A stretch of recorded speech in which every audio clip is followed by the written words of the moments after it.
ನಮಸ್ತೆ ಫ್ರೆಂಡ್ಸ್, ರೇಖಾಸ್ ಕಿಚನ್ಗೆ ಸ್ವಾಗತ. ಇವತ್ತಿನ ವಿಡಿಯೋದಲ್ಲಿ ಈರುಳ್ಳಿ ಚಟ್ನಿ ಹೇಗೆ ಮಾಡೋದು ಅಂತ ನೋಡೋಣ. ಇದಕ್ಕೆ ಬೇಕಾಗಿರುವಂಥ ಸಾಮಗ್ರಿಗಳಿಷ್ಟೇ: ಈರುಳ್ಳಿ, ಮೆಣಸಿನಕಾಯಿ ಹಾಗೂ ಹುಣಸೆಹಣ್ಣು.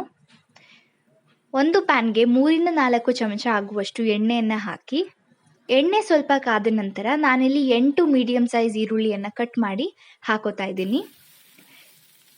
ಈರುಳ್ಳಿಯ ಹಸಿ ವಾಸನೆ ಹೋಗಿ ಇದು ಸ್ವಲ್ಪ ಬಣ್ಣ ಬಿಟ್ಕೊಳ್ಳೋವರೆಗೂ ಇದನ್ನು ಚೆನ್ನಾಗಿ ಫ್ರೈ ಮಾಡಿಕೊಂಡು 3 ಬ್ಯಾಡಗೆ ಮೆಣಸಿನಕಾಯಿ ಹಾಗೆ 4 ಗುಂಟೂರು ಮೆಣಸಿನಕಾಯಿನ ಹಾಕಿ ಇದು ಸ್ವಲ್ಪ ಲೈಟ್ ಬ್ರೌನ್ ಕಲರ್ ಬರೋ ತನಕ ಫ್ರೈ ಮಾಡ್ಕೊಳ್ಳಿ. ಈಗ ಸ್ವಲ್ಪ ಹುಣಸೆ ಹಣ್ಣನ್ನು ಹಾಕೊಳ್ಳಿ. ನಾನಿಲ್ಲಿ ಒಂದು ನಿಂಬೆ ಹಣ್ಣಿನ ಗಾತ್ರದಷ್ಟು ಹುಣಸೆ ಹಣ್ಣನ್ನು ಹಾಕೋತಾ ಇದ್ದೀನಿ. ಇವಿಷ್ಟನ್ನು ಚೆನ್ನಾಗಿ ಫ್ರೈ ಮಾಡಿಕೊಂಡು ಸ್ವಲ್ಪ ಹೊತ್ತು ಆರಲಿಕ್ಕೆ ಬಿಡಿ.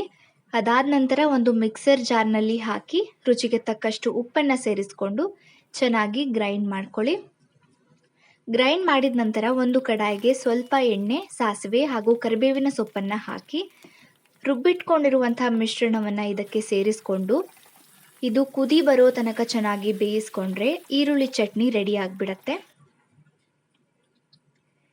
ಈ ರೆಸಿಪಿ ನಿಮಗೆ ಇಷ್ಟವಾಗಿದ್ದರೆ ಲೈಕ್ ಮಾಡಿ, ಶೇರ್ ಮಾಡಿ ಹಾಗೂ ಈ ಚಾನೆಲ್ಗೆ ಸಬ್ಸ್ಕ್ರೈಬ್ ಮಾಡಿ. Thank you.